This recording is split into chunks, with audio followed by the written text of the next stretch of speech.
This is Moderate Rebels. I'm Ben Norton, here with my co-host Max Blumenthal, and we are continuing our discussion in part 2 of our interview with the British Labour Party activist Joshua Jackson. We are talking about the historic defeat of Jeremy Corbyn and his Labour Party in the United Kingdom. Jeremy Corbyn was the most left-wing, progressive, and anti-war and anti-imperialist candidate for head of state in British history. And we talked about in part 1 how the right wing of his party was sabotaging his campaign and ultimately helped him be defeated by refusing to support the democratic referendum that called for a Brexit, that called for Britain to leave the European Union. In part 1 of this interview, we talked about how Brexit was probably the key issue that led to Labour losing, but there are other factors, of course. And in this part, we're going to talk as well about the role of the media, the corporate media, in viciously attacking Jeremy Corbyn at every turn, trying to destroy him, destroy his party, destroy his campaign. And we'll talk about the media bias that was compounded furthermore by an intelligence campaign, a disinformation campaign led by intelligence agencies in Britain and also in the US and Israel, and internal and foreign powers that really spread all of these smears and lies to try to destroy Corbyn. So here is part 2 of our discussion with the Labour Party activist Joshua Jackson. There was a special problem, though. I mean, we need to say that Jeremy Corbyn was especially concerned with Palestinian humanity and rights and them being respected under international law. And he was someone who stuck his neck out for those of us who'd been outspoken journalists or activists in solidarity with Palestine. I've told this story a million times, but he hosted me, and his office hosted me when I came to London to talk about Palestine in 2015, and it was one of the first attacks rolled out on him when he became a contender for Labour leader, which is that he hosted this anti-Semitic Jew, me, and they said I was introduced by a Holocaust denier and all of this insanity in the Daily Mail. And I went to his staff and said, should we respond? We should hit back. And they said, no, these attacks are just rolling off our backs. We're just going to ignore them. But they started piling up, and you just can't ignore them after a while. So part of it also was that he was his special problem was that he was an outspoken advocate for refugees who tend to be Muslim refugees. And so a lot of these attacks really were also that Jeremy Corbyn's a friend of the Muslims and the refugees, and he's going to swamp us with these people, which has a certain resonance even among certain Labour constituencies, the older, whiter people. We can't deny that. I think there's a lesson there for Bernie Sanders. They're coming after him in the same way. You know, he's doing fundraisers with Ilhan Omar. Look, he's standing next to a Muslim, Linda Sarsour or whatever. And the point is to get you to start dropping all your surrogates, throwing them under the bus, and then the scandal intensifies. And then it seems that you do have a special problem because you're conceding that they were right. Your surrogates did something wrong. You distance yourself from them. So I just wanted to throw that in there, that Jeremy Corbyn was a special politician. And I guess the question would be, besides, whatever you want to say about that, the question would be, will Labour move towards someone who maintains Corbyn's strong left positions on domestic issues while dropping recognition of Palestine or something like that, and just completely caving to the Labour Friends of Israel? Yeah, well, if I can jump in for a second, you mentioned, this dovetails nicely. I was going to ask this question. It's related to Max's. You mentioned some of these media left figures, these middle-class leftists whose politics are rooted in their identity and not their lived class experiences. People like Owen Jones. And, you called him fickle. I mean, I think we should just call them what they are, which is opportunists. They change their position based on whatever is politically convenient in the political short term. And a really interesting example I can think of, a personal anecdote, is that I remember having lunch with Owen Jones and some other British folks, journalists, during the inauguration here in the US in 2017. And Owen Jones then, along with a few other Guardian contributors, of course, Paul Mason, many others, they had actually been behind the scenes, not even really that quietly, been discussing plans to try to unseat Corbyn, because this is before the 2017 election when Corbyn actually won many seats. And this is at a time when these more center-left opportunist folks were actually trying to replace him with Clive Lewis. And it wasn't just Owen Jones, it was also Paul Mason.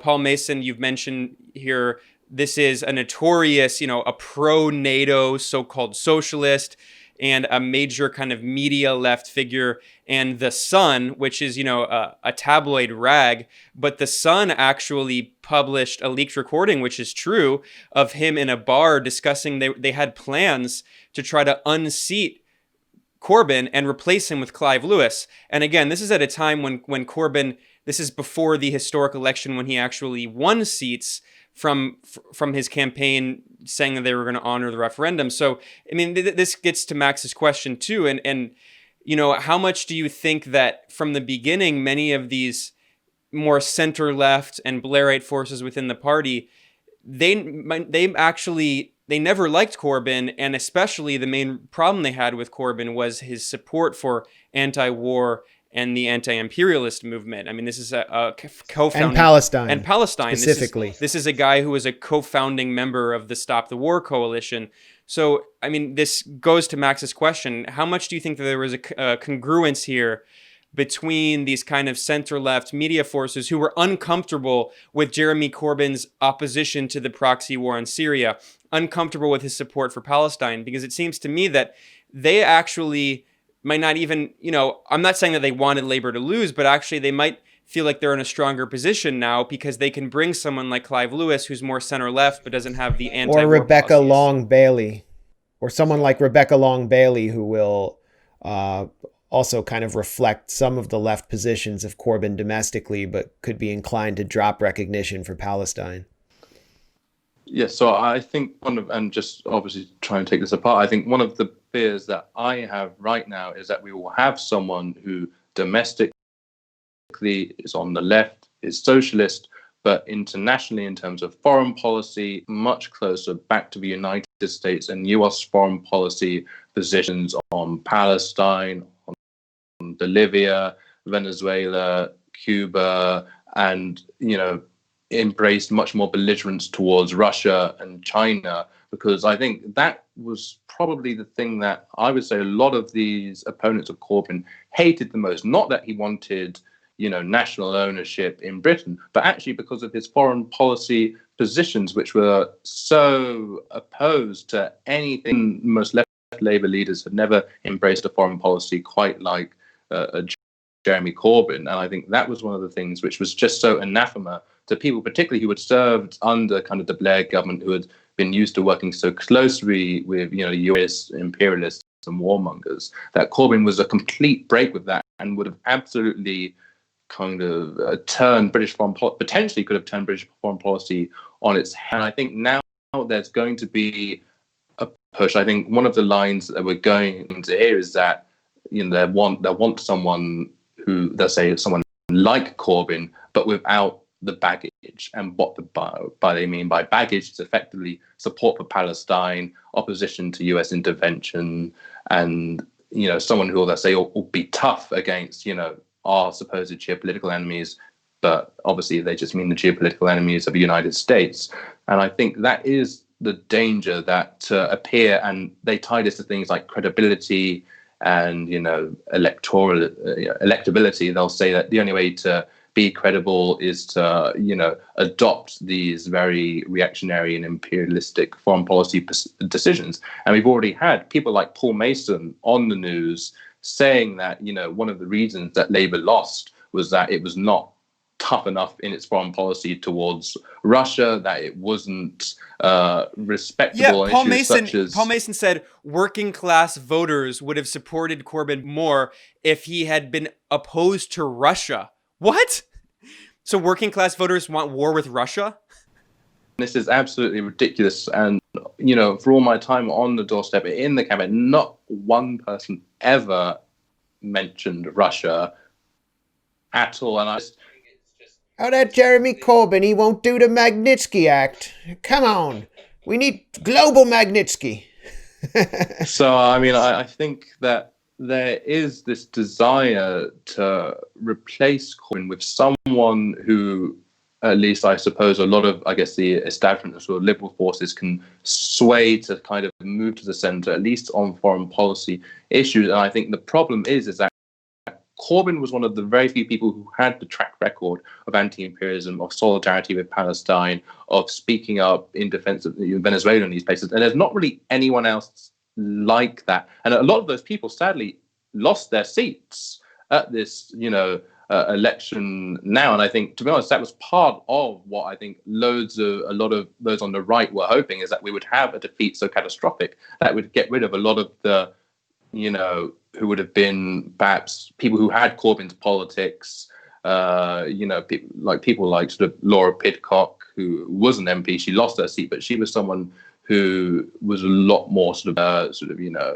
domestic and foreign politics. So I think it's unfortunate that now there's not really anyone to kind of take up that mantle in foreign policy terms. And I think, the membership has been obviously completely sort of, we still don't really know how to talk about these things without sort of instinctively kind of reacting to any sorts of accusations of, even when I, was saying obviously things like, and it's been vindicated that we should not rush to sort of make judgments on what's happening in Syria, because obviously we don't necessarily know exactly who has done what. And it's obviously proven that a lot of the reports about various gas attacks and things were doctored, yet we had people at the time saying that, Corbyn wasn't credible because he wouldn't immediately sort of condemn Assad and, support sort of military action there. This goes to show that, that Corbyn was right, was absolutely right argument, but we are now in a very dangerous position where we may potentially backslide on that, because I think there hasn't really been that sort of historic commitment among other parts of what you might call sort of the newer left, particularly, those who come from more sort of liberal left traditions, to sort of apply that kind of socialist internationalism that, was once considered sort of normal to people like, Jeremy Corbyn, who kind of grew up in that era, obviously sort of during the Cold War, fighting against apartheid, standing up for Palestine. And so much of that has been essentially kind of criminalized. You're almost sort of not allowed to talk about certain things without being branded as like an apologist, or being akin to someone who's, like something who's a person or something like that.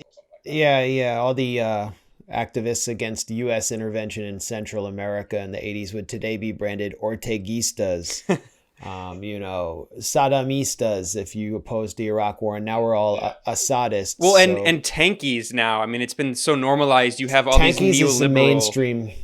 Yeah, tankies is a mainstream thing. I saw one of these Syria fanatics celebrate Corbyn's defeat because he was an Assadist, and I'd never really seen him express those positions, but he did oppose, UK military strikes in Syria, but I guess that's all it takes to make you an Assadist. And I think, there's such a confluence of factors here, too many to name, and even the hour we have. And I think Brexit is key. It's important that we talked about it up top.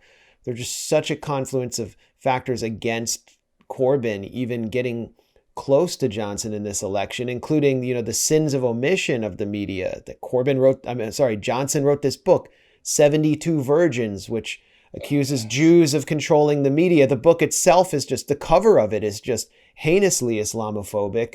Islamophobia was not an issue. It's just not considered inappropriate to refer to Muslim women who cover as letterboxes. But there's so many things to talk about. Does it leave you hopeless about the possibility of obtaining authentic left socialist leadership through electoral politics in the UK?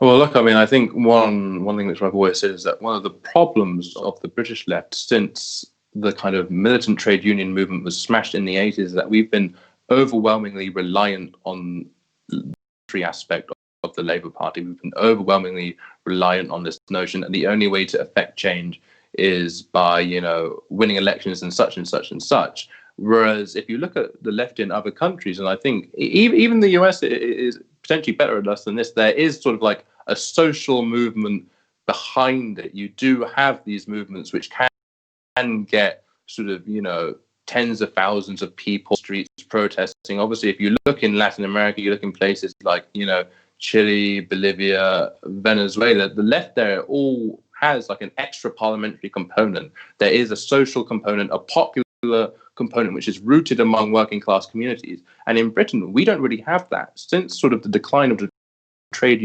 sort of smashed by Thatcher, we don't actually have sort of a popular social aspect left-wing politics. And I hope that's one of the lessons that was, we do want to be a truly popular force, but you can't be a popular force if you're only ever rooted in parliament, if your entire sort of worldview on how to kind of in the country is solely winning through parliament.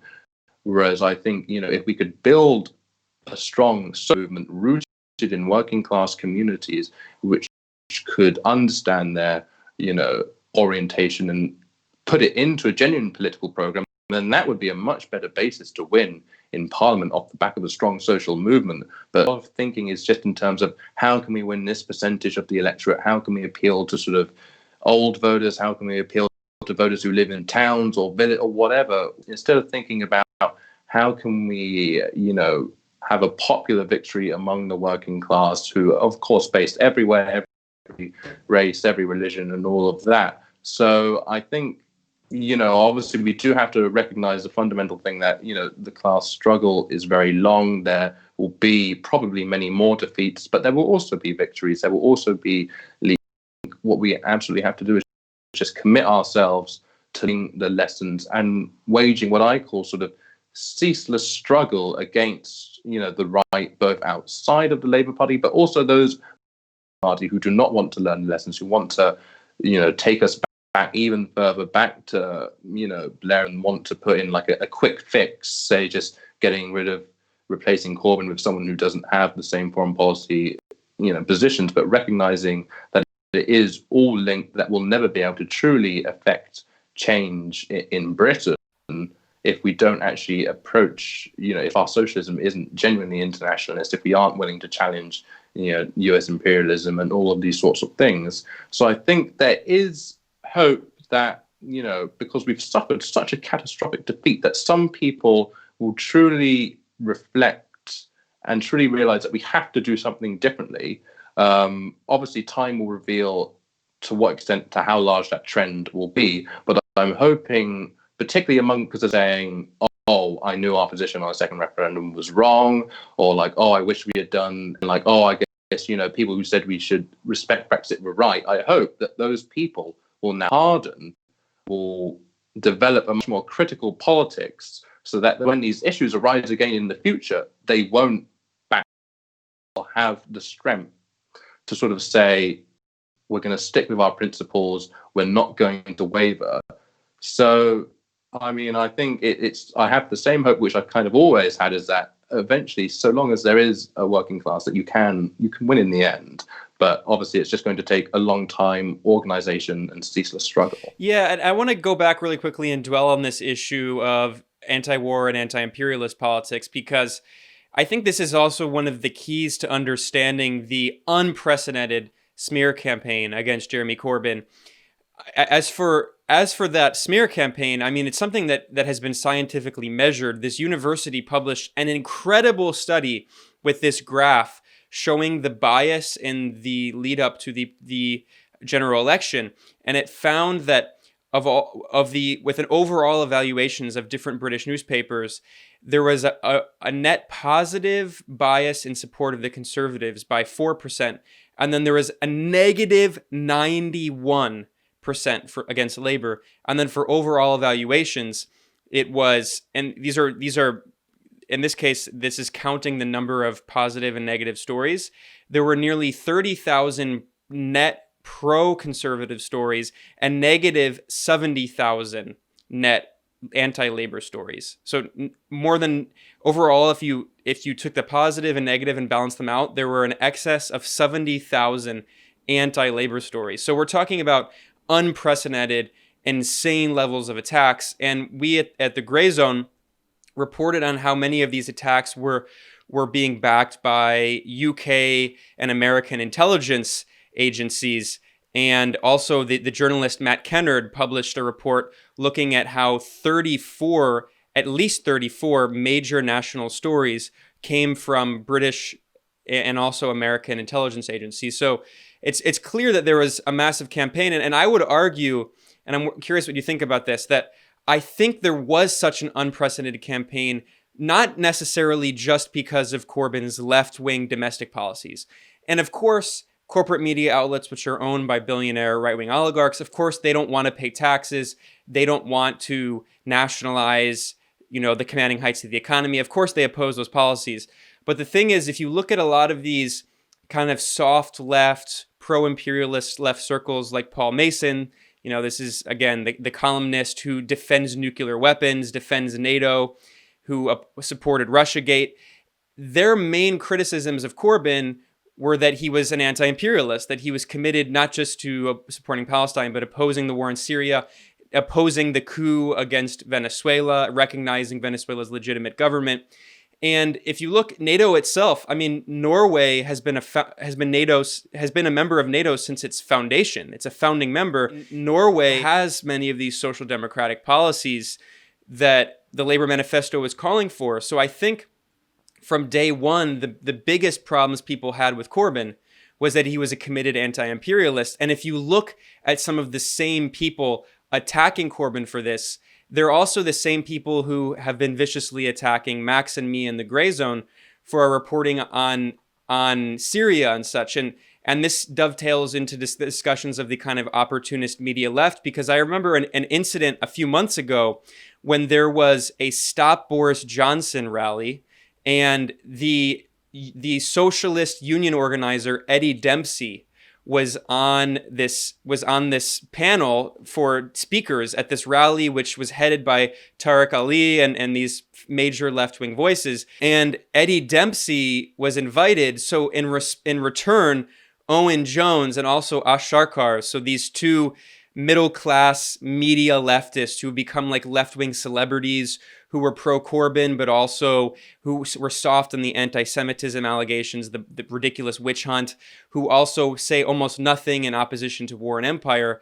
They refused to speak with Eddie Dempsey, and they even smeared him as racist because this is a working-class union organizer who is a staunch supporter of Lexit, and also he's anti-war and anti-imperialist. So, do you agree? We've talked about it already here. That was just my opinion, but do you agree that I think one of the main reasons that Corbyn was so hated is because he centered that anti-imperialist politics? And you're right that it's difficult to replace that.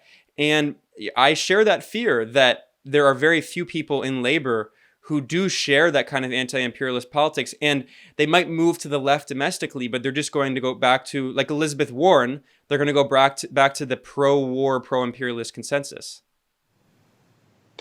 Yes, no, I think it is a danger. I think just going back quickly to what you were saying about sort of, Eddie Dempsey and I guess, what happened with people like Owen Jones, Sharkar is, obviously I was there, and, what had happened is that this sort of kind of right-wing Twitter account had taken a small clip of what Eddie was talking about. Context, Eddie was saying that, the same people who,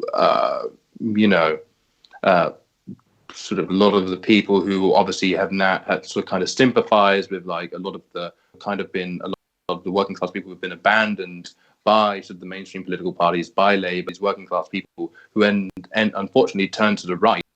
They hate a lot of what, like liberals and things, and that, Eddie was effectively saying that there was a justification for their opposition to these liberals because these working class people had been abandoned by, liberalism. Liberalism had never given these people anything, and in that vacuum, when there isn't a socialist alternative, these people easily pray for the right. Yet Eddie was effectively smeared for this, effectively endorsing or apologizing for fascists and fascist violence, when in fact he was making a very succinct point about what has happened to the working class, and the fact that where so many people like the far right, the kind of Tommy Robinsons, get their support is from these kinds of, a lot of just working class people who have effectively completely fallen outside of, mainstream politics. Well, and it's true that sort of elite liberals who write for The Guardian, they don't have a working class constituency, and they are seen as alienating, and they are hated by working class people. And you also mentioned some of these right-wing people. One of the people leading this crusade against Eddie Dempsey was Oz Kaderji, who's this unhinged troll who attacks Max and me in the gray zone viciously and libels and smears us all the time. And it showed that these kind of center-left media opportunists who claim to support Corbyn were objectively siding with liberal Democrat pro-war trolls like Oz Kaderji, smearing a working-class socialist union organizer who supported Brexit, who ended up being vindicated. Eddie Dempsey was correct. Well, I think a lot of these people are what I've called sort of professional leftists, in fact, in the sense that they owe their careers, their whole kind of lifeblood is, being known as left-wingers, so they get to talk TV studios, they get to write the columns, they get to be invited to events, to appear on panels as kind of like, the left-wing voice, the Labour, sort of unofficial Labour spokespeople. So people like sort of Paul Mason, Owen Jones, Ashtar Carr have effectively made careers being these kinds of sort of left figures. And outside of that, they don't actually really do anything else, in the sense that, they haven't really come from sort of like a trade union background. They haven't really come from sort of like, the hard sort of working class struggle. In fact, they make their livelihood off just wing. Also, they don't even come from journalistic backgrounds. Like, they don't do field journalism, or I just don't know where Owen Jones came from. It was like this left boy band kind of that was created in like out of like a K-pop hologram studio. Like, I just don't. All of a sudden, he's on stage with Mehdi Hasan talking about the establishment, and like, what is this? But I mean, I think part of the way that they kind of have to obviously maintain their careers, if they want invited, by the BBC, by Sky News, by ITV, is they have to sort of appear respectable, and part of that respectability is supporting what ultimately is the liberal order. And that means obviously and imperialism. It's supporting imperialism. Yeah. Whether that's supporting the European Union, which is an imperialist institution, or, we were talking about this idea that people don't want to be seen as toxic. And we hear this all the time with Max and me, where if you oppose imperialism, if you oppose the attempt to destroy Syria, to carve it up in ethno-sectarian lines, if you oppose the far-right coup attempts to overthrow the elected governments in Venezuela and Nicaragua, you're smeared as a tanky or whatever, or a dictator lover. And that respectability, you need that respectability to get invited to the BBC again. And if you oppose imperialism, the BBC is never going to invite you on.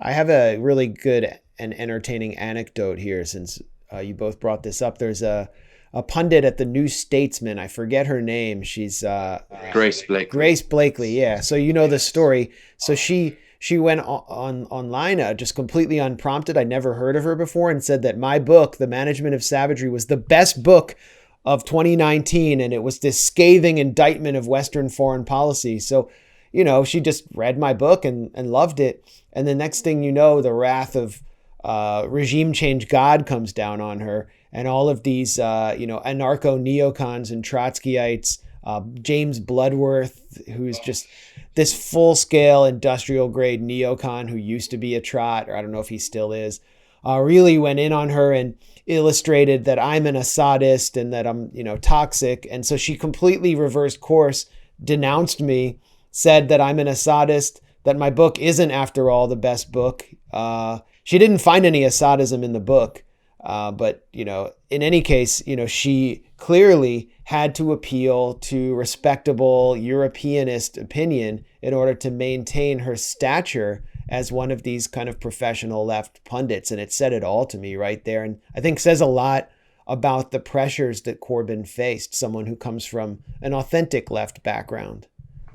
Absolutely. And it's unfortunate because a lot of his allies were, those kinds of people who had been sort of raised up by this kind of, resurgent Labour Party, sort of careers in media, sort of being well known in the kind of journalistic circles. But at the end of the day, they were not committed to fundamentally challenging imperialism and capitalism in the same way which I think Corbyn hoped people would be, because a lot of these people they were the ones who were saying that, oh, Jeremy should apologize, or he should sort of change his tune on the referendum.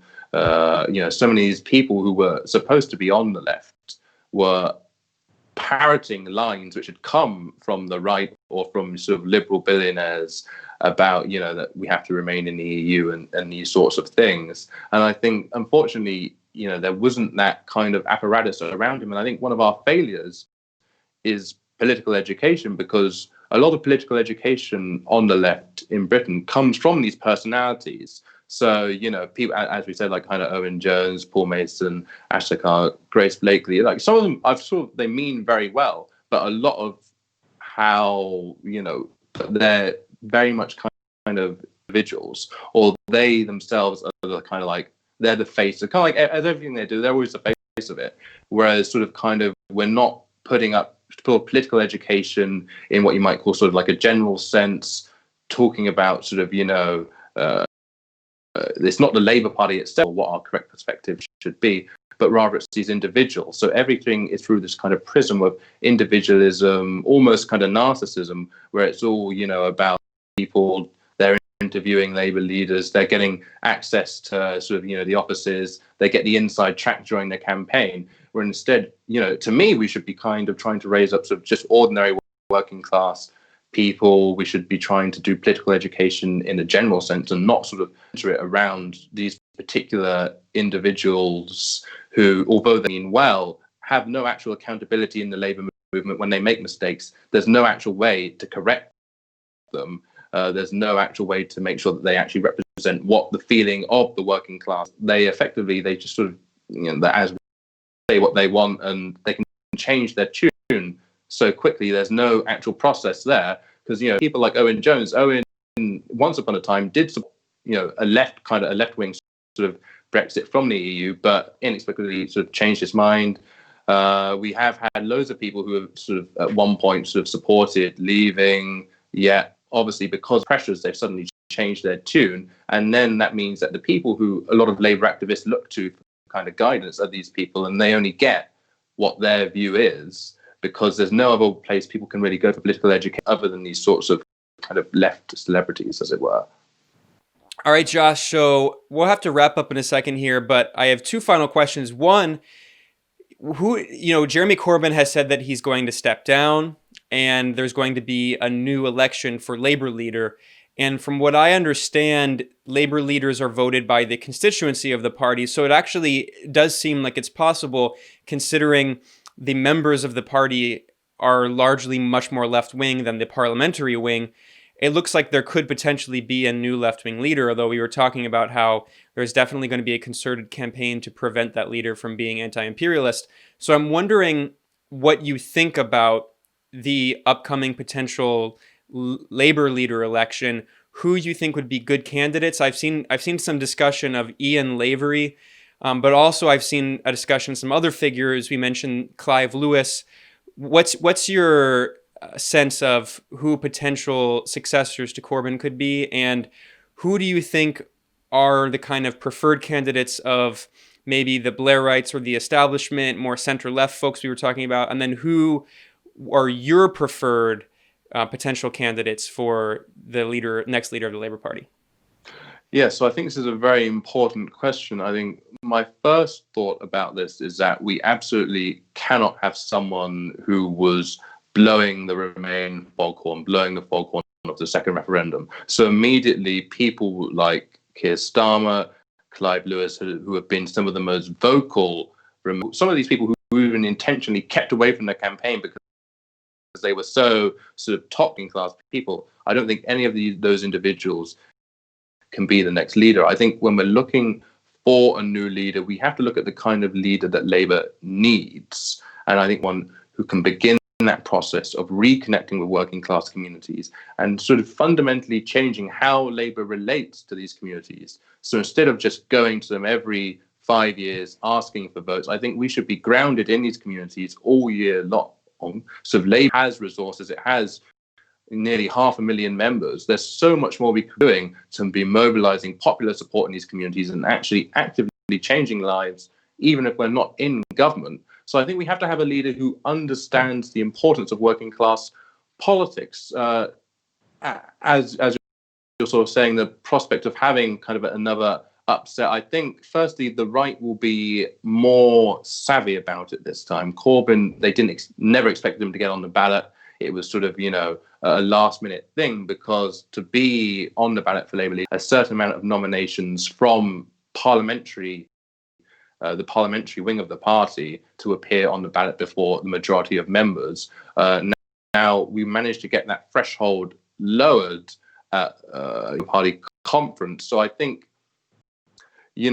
anyone who's chosen will have at least have to have some support throughout the parliamentary party. So I think the question is just going to be, can, what we call, I suppose, the parliament, like the left wing of the parliamentary party, the trade unions, and socialists in the party, going to be an individual who we can properly coalesce around, as not to sort of split the left vote, because no doubt there will be up a candidate. But I think the danger is if we have sort of like what you might call middling, pivotal or kind of sort of left, but don't really have the capacity to potentially split the vote and allow sort of a right-wing leader to get in. So I think obviously discussions are probably going on now.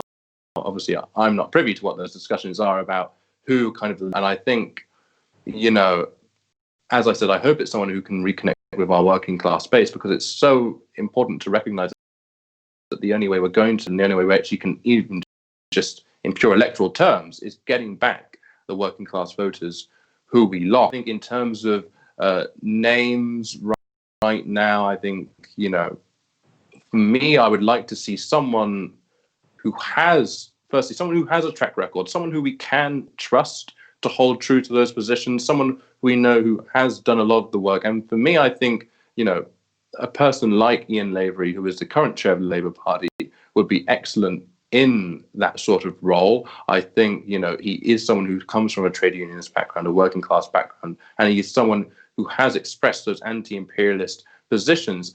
Obviously, I know the chances of him running maybe are not that high. However, what I would say is that if it comes down to it that the left's preferred, or like the parliamentary left's preferred candidate is someone like Rebecca Long-Bailey, what I hope is that, it will be recognized that we can't just abandon anti-imperialism. We can't just take what it will be like what people might say as a quick fix by abandoning certain positions. So I hope that, the left of the trade union movement and the left of the party will be able to ensure that, if it is Rebecca Long-Bailey, that she is at least supported by people, and that she, who are imperialists, and it's not sort of surrounded by, these kinds of neocons, these sorts of, like imperialist chancellors who will be gagging to get a seat at the table in whatever the kind of new Labour leadership is. And these people are going to be looking for whatever foothold they can get to attack whatever new leadership is to the right. So what I'm saying is, I think among the few left-wingers who are left, I think, Rebecca Long-Bailey is, she has supported strongly the domestic policy of, Jeremy Corbyn. She has supported a lot of the socialist policy. But I think it's just on those questions of when the pressure comes from all sides about, abandoning, Palestine, about kowtowing to all of these, bourgeois stakeholders, is she going to be strong enough to resist them, or will she cave? So I hope that she has that support from the left to be able to keep true to what we know is correct. I think might bring us a quick victory.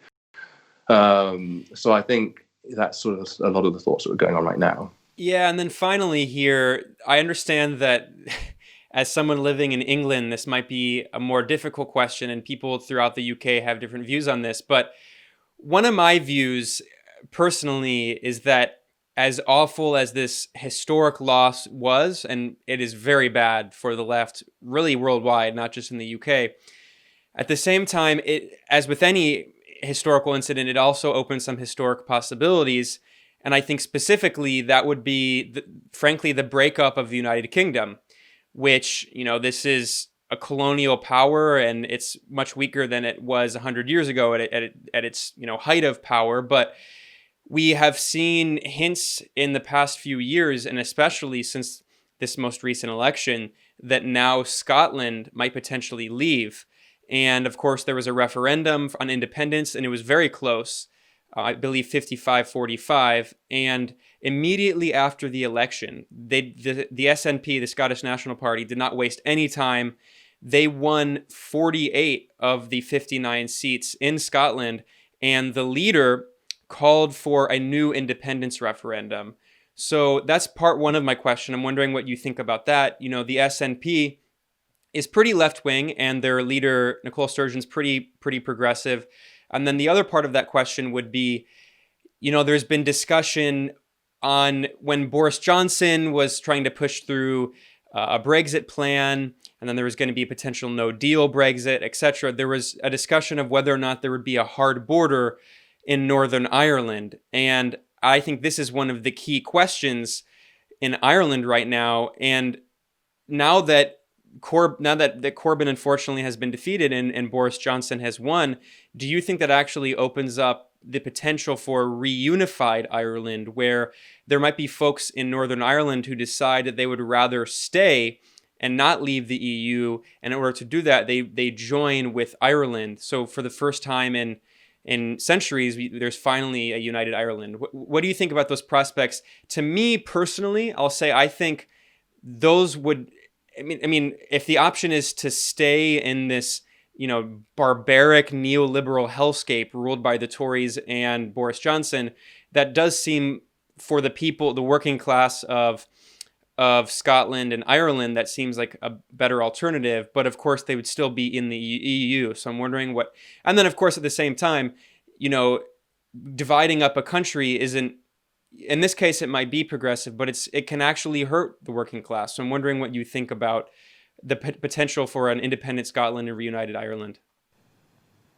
Yes, well, all right. So talking about Scotland first, I think it would be the character of the independent demand. If the political character of the demand was to create a progressive Scotland, one which had high levels of national ownership, one which had levels of, say, working class control, which had, say, an independent foreign policy, which had a break with neoliberalism, and this was a demand supported by the working class, I would say absolutely would have no right to forcible union with Scotland. However, I think currently the demand and the Scottish National Party itself, I think it has progressive elements. However, the party itself actually does. There's a lot of people in there who are like landowners, business people, corporatists, people who only want to break away from Westminster so they themselves can have more control over Scotland's economy, not necessarily for the Scottish working class to have it, but for these sorts of holders and these landowners to have more control over it. And obviously, what Nicola Sturgeon wants, she wants to obviously get Scotland out of the United Kingdom. She wants to take it into the European Union, into NATO. So under that kind of independence demand, nothing would fundamentally change for the Scottish people. Their relationship with capital would not change. Their relationship with the world would truly not really change, because they would still be ruled by the same people they are ruled by now, which are these neoliberals, these corporatists, and these the character of the independence demand. And right now, I think how it's framed is not like a genuine demand for self-determination. I think one thing we have is that Scotland is not the way sometimes people talk about Scottish independence is as if, say, Scotland, a colonial nation, as if sort of it was Britain trying to retain hold of, say, like India or something like that. Or like Ireland. I mean, the case in Ireland, it is exactly, colonialism. Yeah, or Ireland as well. But I think in Scotland, Scotland has been a great beneficiary of British imperialism, the British capitalism, and many Scots have taken active roles in that. I mean, ministers. Scotland has certainly been a willing. They didn't have to be forced to engage in British imperialism. Lord Balfour. Yeah, exactly. So I think, looking at the particular political demand of Scottish independence question, any question there, and I'm not necessarily convinced that, demand for independence actually tied to progressive goals, but rather goals to increase the power of, say, Scottish capitalists over the Scottish working class. And I think that's similar in some ways to what people say about Catalonia, where there are leftists who support Catalan independence, but there are a lot of right-wing capitalists also for their own opportunistic reasons pushing for independence. So that's good to think about. Now, what about Ireland? Do you think a reunited Ireland is even a potential possibility? So I think certainly Ireland, the question is absolutely different because that has been a forced occupation for centuries, and particularly during, the 20th century, Britain, obviously has no right to hold on its counties, which had to be kept forcibly through, military might, through the brutal repression of those who wanted a united Ireland. I think that Ireland still has its own, it's still a nation, it is still a whole nation, yet it's divided politically because obviously Britain retains control of the 6 counties, and they've never truly been able to have a border poll. This question really been settled, and right now we see the consequence of that because the Northern Irish Assembly, Stormont as they call it, is currently at the minute it's deadlocked. They may try to get back between, say, nationalists like Sinn Féin on one side and the ultra right-wing Democratic Unionist Party, the DUP, on another. And the lasting legacy of sort of British occupation of Ireland has just been that this division has been constant. It's been very bloody. It's been very brutal, and it's certain of going away. And only, I think, to be honest, I think it's, of course, it is a question just for British people alone. However, I certainly would not be opposed. They wanted to have a united Ireland. I think that all British socialists should make it clear that, our relationship with Ireland should be based on something which is voluntary, not enforced as it is right now. So I think the choice has to be there for Ireland. I think, will they do it? I think certainly there's a lot of discord over Brexit. A lot of Irish people, did not want to be forcibly taken out of the EU. There is not a lot of love for Boris Johnson on either side. The Unionists, the DUP now, who once Boris Johnson's allies, have effectively turned against him because, he effectively went back a lot of what his guarantees would be about relations with Ireland after we leave the European Union. So I think that there is potential for a border poll. I think ultimately that is just going to be a question for the Irish people. However, I don't think any socialist should be opposed to it if one comes. I think that's a really good place to end a pretty wide-ranging conversation as we look forward to what's happening next. It's definitely an election that's not just going to reshape politics, but could potentially reshape Britain and what we know of as the West. And hopefully there will be some very deep left reflection after this one. Yeah, so you were listening to Moderate Rebels. We were speaking with Josh Jackson, who is a Labour Party activist and was campaign coordinator for Ellsbury. If you want to support this show and get coverage like this, you can go to patreon.com/Moderate Rebels. Please consider becoming a patron and help us do this kind of grassroots journalism. And Josh, thanks so much for chatting with us. I mean, I'm glad we got to go deep into this issue because corporate media outlets are all blaming Corbyn and Labour for going supposedly too far left. So it's good to actually hear what working class folks are saying on the ground. Thanks a lot. Yeah, thank you. Thanks a lot, Josh. I learned Pleasure. an enormous amount. Great to be here. Thank you, guys.